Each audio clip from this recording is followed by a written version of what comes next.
कधी कधी असं होतं ना, आपण ठरवतो काहीतरी आणि घडतं मात्र भलतंच. झालं असं की एकादशी होती, त्याच्यामुळे आम्ही म्हणलो होतं चला पंढरपूरला जाऊन येऊया. पण अचानक प्लॅन कॅन्सल करून आम्ही पोहोचलो सोलापूरला. म्हणलं चला आलोच आहोत तर आपल्या लॉन्ड्रीचं बेसिक केमिकल तरी घ्यावं.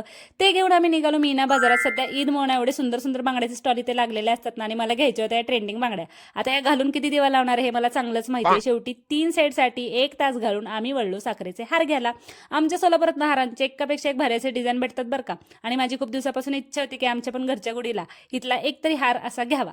आणि ते घेऊन आम्ही निघालो पंढरपूरला. आणि इथे आल्या आल्या आधी इथली लस्सी घेतली. खूप फेमस लस्सी बरं का इथली. कधी आला तर ट्राय करा. आणि लगेच नामदेव पायरीच्या दर्शनाला निघालो. पण गर्दी काय नव्हती, त्याच्यामुळे डायरेक्ट आम्ही मुखदर्शन घेतलं आणि निघालो इथल्या आयुर्वेदिक दुकानामध्ये. कारण का तर मला घ्यायचा होता वाळा. आणि ते घेऊन आम्ही परत आलो घरी. कारण का तर सकाळपासून काहीच खाल्लं नव्हतं आणि पोटात कावळ्यांचा डीजे चालू झाला होता. आणि तेथून थेट फॅक्टरीमध्ये आलो. कारण का तर काही जरी झालं तरी काम थांबलं नाही पाहिजे. तर असा होता आजचा दिवस. पुन्हा भेटूया पुढच्या व्लॉगमध्ये. तोपर्यंत बाय.